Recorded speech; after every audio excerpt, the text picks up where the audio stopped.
Breaking news in Greene County right now, south of Springfield, a standoff on West Edward Street. We know shots have been fired. We spoke with a witness who was in the area looking at a house when all of this started.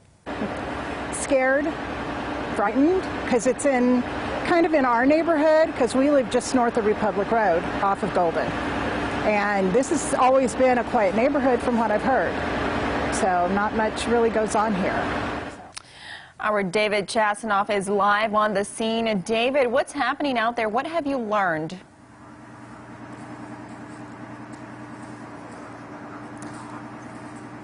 Yeah, we know very little right now, but I'm on the 3200 block of West Edward Street. And Greene County Sheriff's Office actually posted a statement on Facebook about this, a little blurb saying that Missouri State called the Greene County Sheriff's Office about a possible suicidal student.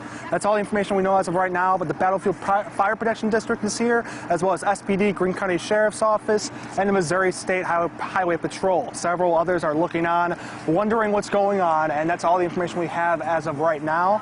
But we will be sure to keep you updated. And yeah, that's all the information we have as of right now. But reporting here at the 3200 block of West Edward Street, David Chasanoff, Ozarks First. All right, David, thanks. As David said there, Missouri State University were called for a possible suicidal student. We know the Sheriff's Office also posted on their Facebook page saying they were met with gunfire when they arrived on scene, their heavy police presence. We first heard about it around 4 o'clock this afternoon, and we'll bring you the latest as we find out more, as always, here on air and on OzarksFirst.com. Now back to our top story. The man who caused a Walmart to be evacuated, followed by a heavy police presence after walking into the store with an AR-15, pleaded guilty in court today.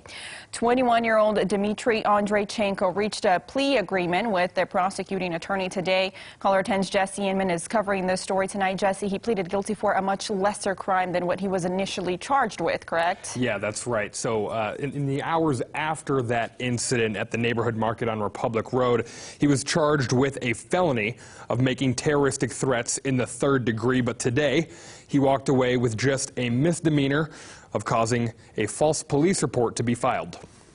I am feeling great. I am glad that the courts worked with me, that they had grace on me. Less than 3 months ago, 21-year-old Dmitry Andreychenko walked into this Walmart with an AR-15, dressed much like the person who had committed a mass shooting just days before at an El Paso, Texas Walmart. The Springfield store was evacuated and about 20 patrol units responded. Andreychenko deemed his stunt to be a social experiment. The investigation found that his experiment came with plenty of research, including saving the El Paso shooter's manifesto on his cell phone. But since he had no intention of actually shooting anyone, paired with a clean background, Greene County prosecutor Dan Patterson says it warranted only a misdemeanor. What the defendant did both in preparation and during this day, his criminal history or lack thereof, we felt this was an appropriate resolution of the case. Patterson says the initial felony charge was downgraded after police had a chance to look at all of the information available. Under Missouri law, the police arrest on probable cause. We have 24 hours to file a charge or let someone go. And so there's not time to complete a full investigation like this, which involves looking at social media records, looking at phone records. Flanked by his attorney, Dee Wampler, Andreychenko was able to strike a plea agreement that comes with probation and a number of requirements. But today, he's a free man. I would just like to apologize to the community. I would never hurt anyone, and I'm sorry. You'll never see him at the courthouse again. This will be his last appearance at the Greene County Judicial Facility. And that is a fact.